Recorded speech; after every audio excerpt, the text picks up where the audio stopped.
வணக்கம். ஆகாஷ்வாணி. மாநில செய்திகள் வாசிப்பவர் சாந்தி ரமேஷ். தலைப்புச் செய்திகள். நாடாளுமன்ற உறுப்பினர்கள் கட்சி பாகுபாடின்றி அடுத்த 4.5 ஆண்டுகள் தேச நலனிற்காக அர்ப்பணிப்புடன் செயலாற்ற வேண்டும் என்று பிரதமர் திரு நரேந்திரமோடி வலியுறுத்தியுள்ளார்.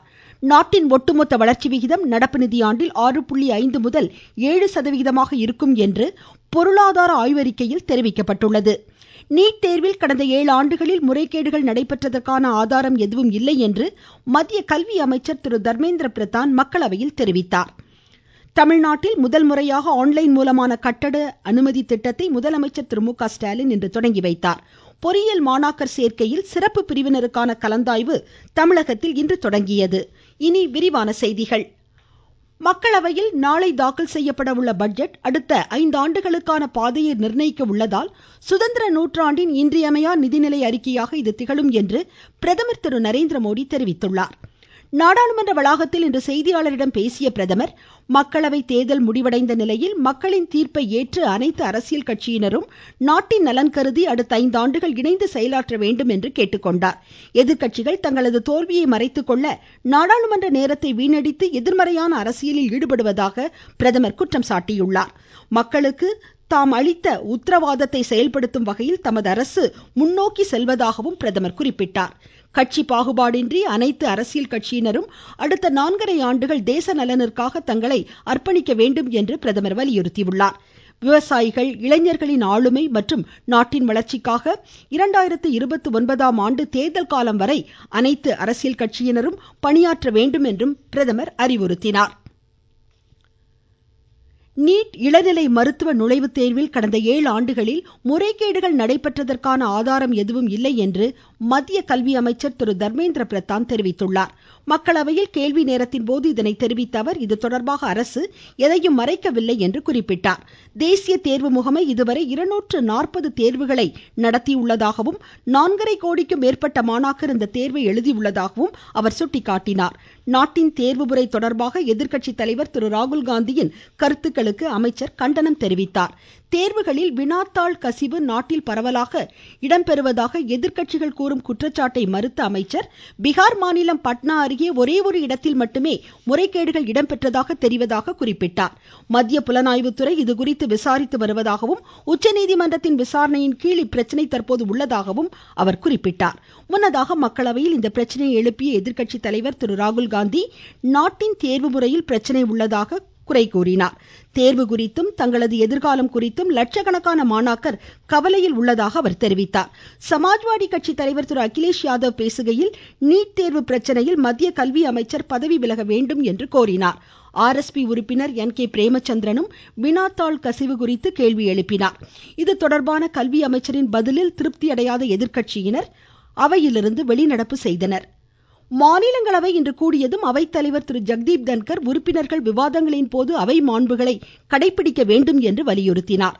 மக்களின் நலனுக்காக உறுப்பினர்கள் ஒருங்கிணைந்து செயலாற்றவும் அவர் அறிவுறுத்தினார். தொடர்ந்து நீட் தேர்வு குறித்து காங்கிரஸ், இடதுசாரி, திரிணாமுல் காங்கிரஸ் உள்ளிட்ட எதிர்க்கட்சி உறுப்பினர்கள் வழங்கிய ஒத்திவைப்பு நோட்டீஸை அவைத்தலைவர் நிராகரித்தார்.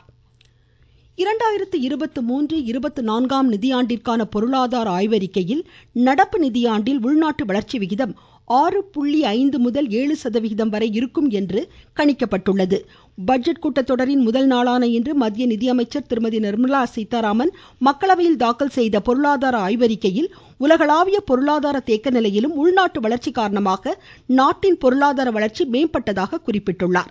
வர்த்தகம் மற்றும் சேவை பிரிவு ஏற்றுமதிகள் அதிகரிப்பதற்கான வாய்ப்புகள் இந்த ஆய்வறிக்கையில் இடம்பெற்றுள்ளதோடு தென்மேற்கு பருவமழை இயல்பாக இருக்கும் என்றும் தெரிவிக்கப்பட்டுள்ளது. இதனால் வேளாண் பிரிவின் செயல்பாடு அதிகரிப்பதோடு ஊரக தேவைகள் சீரமைப்பிற்கான வாய்ப்புகள் காணப்படுவதாகவும் சுட்டிக்காட்டப்பட்டுள்ளது. கம்பெனி சட்டங்களின் கீழ் 63 குற்றங்களை குற்றவியல் சட்டங்களிலிருந்து நீக்கியதன் மூலம் சந்தை வாய்ப்புகள் பெருகியதோடு இலகுவான வர்த்தகம் நடைபெறுவதாக மத்திய அரசு தெரிவித்துள்ளது. மக்களவையில் துணை கேள்விகளுக்கு பதிலளித்த மத்திய நிதியமைச்சர் திருமதி நிர்மலா சீதாராமன், தேங்கியிருக்கும் குற்றங்களை குறைப்பதற்காக கார்ப்பரேட் சட்ட அமைச்சகம் 2 சிறப்பு நடவடிக்கைகளை மேற்கொண்டதால் நடப்பாண்டின் ஜூலை மாதம் வரை 6294 வழக்குகள் திரும்ப பெறப்பட்டு நாட்டின் பொருளாதாரம் வளர்ச்சி அடைந்ததாக குறிப்பிட்டார். வேலூர் கோட்டை மற்றும் நினைவு சின்னங்களை பாதுகாத்து பராமரிக்க மத்திய அரசு உரிய நிதி ஒதுக்கீடு செய்துள்ளதாக மத்திய சுற்றுலா கலாச்சாரத்துறை அமைச்சர் திரு கஜேந்திர சிங் ஷெகாவத் தெரிவித்துள்ளார். மக்களவையில் இன்று கேள்வி ஒன்றிற்கு பதிலளித்த அவர், நினைவு சின்ன வளாகங்களில் கூட்டங்கள் நடத்த மாநில அரசுக்கோ பொதுமக்களுக்கோ தொல்பொருள் ஆய்வுத்துறை எந்தவித கட்டுப்பாடையும் விதிக்கவில்லை என்று குறிப்பிட்டார். நீங்கள் கேட்டுக்கொண்டிருப்பது ஆகாஷ்வாணியின் மாநில செய்தி அறிக்கை. புதிய குற்றவியல் சட்டங்களின் சிறப்பம்சங்கள். முதல் தகவல் அறிக்கையை எல்லை வரையறையின்றி எந்த ஒரு காவல் நிலையத்திலும் பதிவு செய்யும் வசதி, 6 வகை சிறிய குற்றங்களுக்கு தண்டனையாக சமூக சேவை, பெண் குழந்தைகளுக்கு எதிரான பாலியல் வன்கொடுமைகளில் ஈடுபடுவோருக்கு ஆயுள் தண்டனை அல்லது மரண தண்டனை விதிப்பதற்கான பிரிவுகள், டிஜிட்டல் ஆவணங்களை சாட்சியங்களாக சேர்த்துக் கொள்ளுதல் ஆகியவற்றிற்கு வகை செய்யப்பட்டுள்ளது. தமிழ்நாட்டில் முதல் முறையாக கட்டட அனுமதியை ஆன்லைன் மூலம் உடனடியாக வழங்கும் திட்டத்தை முதலமைச்சர் திரு மு.க. ஸ்டாலின் சென்னை தலைமைச் செயலகத்தில் இன்று தொடங்கி வைத்தார். இதன்படி 2500 சதுர அடி மனையில் 3500 சதுர அடி வரை கட்டப்பட உள்ள வீடுகளுக்கு உடனடி அனுமதி வழங்கப்பட உள்ளது. மேலும் நகர்ப்புற வாழ்விட மேம்பாட்டு வாரியம் சார்பில் 541 கோடி ரூபாய் மதிப்பில் 4184 புதிய அடுக்குமாடி குடியிருப்புகளை காணொலி மூலம் முதலமைச்சர் இன்று திறந்து வைத்தார். நடுத்தர மக்களின் வீடு கட்டும் கனவை எளிதாக்க புதிய வசதி தொடங்கப்பட்டுள்ளதாக மாநில வீட்டு வசதித்துறை அமைச்சர் திரு முத்துசாமி தெரிவித்திருக்கிறார்.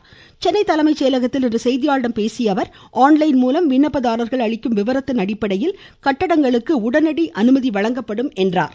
இந்த கட்டிடம் கட்டக்கூடியவர்களை நல்ல வழியிலே நீங்கள் கொண்டு போக வேண்டும். நாளைக்கு எதுவும் அவங்களுக்கு பிரச்சனை வரக்கூடாது. ஏற்கனவே இப்படி பல கட்டிடங்கள் தவறாக கட்டப்பட்டு இன்னைக்கு அவங்க சிரமப்பட்டு இருக்காங்க. நீதிமன்றத்துடைய பல உத்தரவுகள், உச்ச நீதிமன்றத்துடைய உத்தரவுகள் இதெல்லாம் இருக்கிறதுனால பல பிரச்சனைகள் இருக்கிறது. எனவே நாங்க ஏற்கனவே இன்ஜினியர்ஸ் அசோசியேஷனோட பேசியிருக்கோம், ஆர்கிடெக்ட் அவங்களோட பேசியிருக்கோம். இவங்க எல்லாரும் அவங்களுக்கு கைட் பண்ணணும். அந்த விதிமுறைகளுக்கு உட்பட்டு அவர்கள் அதை அவர்களுக்கு செய்து கொடுத்து விட வேண்டும். ஆனால் அதற்காக காலதாமதமும் ஆகாது. தமிழ்நாட்டில் நடப்பாண்டு பொறியியல் படிப்பிற்கு விண்ணப்பித்த மாணாக்கரின் எண்ணிக்கை உயர்ந்துள்ளதாக மாநில உயர்கல்வித்துறை அமைச்சர் திரு க. பொன்முடி தெரிவித்திருக்கிறார்.